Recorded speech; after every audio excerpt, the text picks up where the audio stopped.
première situation à créer, c'est de créer un comité de pilotage autour aujourd'hui du maire et surtout autour du directeur général des services, de façon à mettre l'accessibilité au cœur de toutes les thématiques qui vont être prises en compte dans le développement de la cité.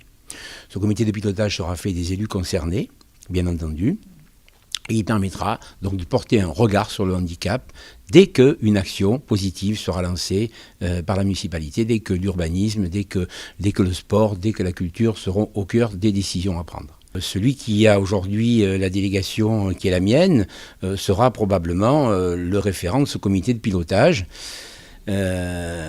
Et il s'occupera vraisemblablement de la santé sur un plan plus général à travers cette position de placer le handicap au cœur du service de la santé. Donc avec Marie-Arlette Carlotti, nous avons présenté un plan de rattrapage qui est que tout ce qui sera fait par la municipalité à partir d'aujourd'hui sera aux normes, ça c'est tout à fait normal, on le comprend, et nous allons sur le mandat, sur 6 ans, nous considérons pouvoir rattraper 50% du retard en mettant en place un plan public voté en conseil municipal qui permettra de clarifier notre position en fonction des capacités financières de la ville de Marseille et des aides éventuelles que nous pourrions recevoir. Donc nous, on ne va pas préconiser à la place des autres, on va préconiser ensemble avec les autres, notamment avec toutes ces associations qui interviennent dans le secteur médico-social.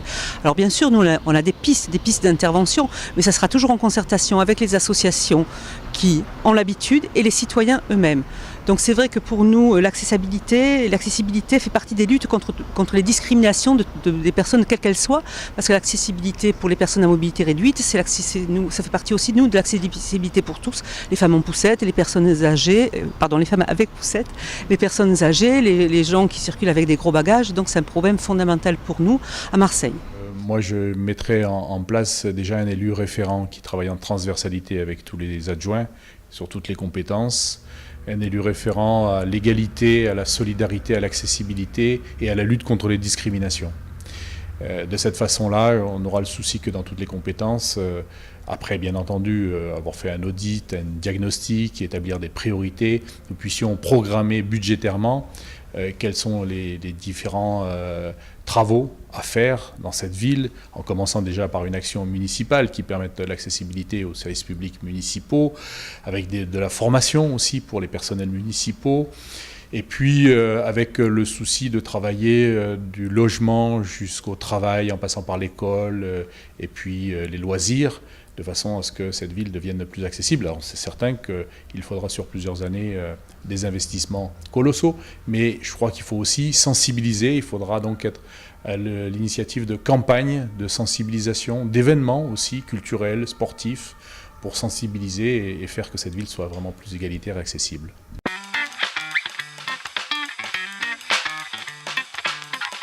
Déjà, je voudrais signaler quand même que la prise en charge de la précarité, c'est du domaine de l'État, que la ville s'est engagée, que sur le département, il n'y a que 2 villes engagées à ce niveau, Marseille et La Ciotat. Donc Marseille qui est la centralité, comme le dit notre sénateur-maire. Eh bien, cet UHU, que j'ai bien connu pour y avoir travaillé pendant 10 ans, cet UHU avait le mérite d'exister dans des conditions, il faut bien le dire, qui étaient souvent à la limite de l'hygiène et de la prise en charge. Aujourd'hui, au dernier conseil municipal qui a eu lieu, on a décidé de transformer complètement cette prise en charge de l'hébergement d'urgence en créant aujourd'hui 2 sites. Un sur le boulevard du Capitaine Gèze, qui sera un site de 50 à 60 lits réservés aux femmes, et un autre site réservé aux hommes de 250 lits qui sera éclaté en 5 bâtiments. Ce que je souhaite, c'est que nous construisions un nouvel UHU, mais que nous ne le construisions pas là où il est prévu à l'heure actuelle, parce que ça va être une structure trop grande pour un quartier. Donc je pense qu'il faut en mettre un dans les quartiers sud. Deuxièmement, je pense qu'avec la métropole, il faut qu'on prenne en compte la par des autres communes dans l'hébergement d'urgence qui n'existe pas. Et troisièmement, je vais créer donc une agence immobilière sociale de façon à pouvoir mobiliser plus d'HLM qui n'existent pas aujourd'hui dans l'espace du centre-ville et des noyaux villageois pour transformer des logements aujourd'hui inoccupés en logements de cette nature. Un gros travail à faire à Marseille, puisque Marseille quand même a beaucoup de sans-abri chez elle et beaucoup de personnes en situation de précarité. Déjà faire un état des lieux de ce qui est de l'existant, donc en connaissant toutes ces carences. Et par exemple, nous ce qu'on dit, c'est s'occuper des gens en difficulté, c'est pas délaisser les autres. C'est au contraire, ça fait partie de la réduction de la violence et du mieux vivre ensemble. Donc de toute façon, nous ce qu'on a prévu, c'est une unité d'hébergement d'urgence par secteur et utiliser les fonds européens qui existent pour justement permettre aux Roms d'avoir quand même des conditions de vie, on va dire, dignes, puisque la dignité de la personne doit être respectée, quelle que soit la personne, pour tout le monde.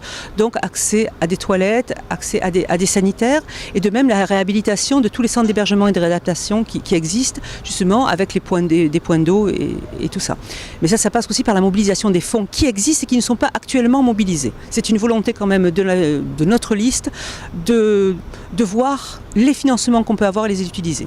Et l'unité d'hébergement d'urgence qui existe aujourd'hui, déjà, elle est à rénover de fond en comble et faire en sorte que le droit soit respecté dans cette unité que je connais bien et que les personnels qui travaillent soient vraiment qualifiés et reconnus.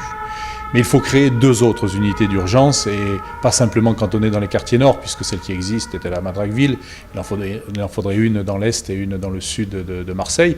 Et il faut travailler donc là aussi avec tous les acteurs et associations concernés pour que cette ville puisse permettre justement l'accueil de personnes en extrême urgence.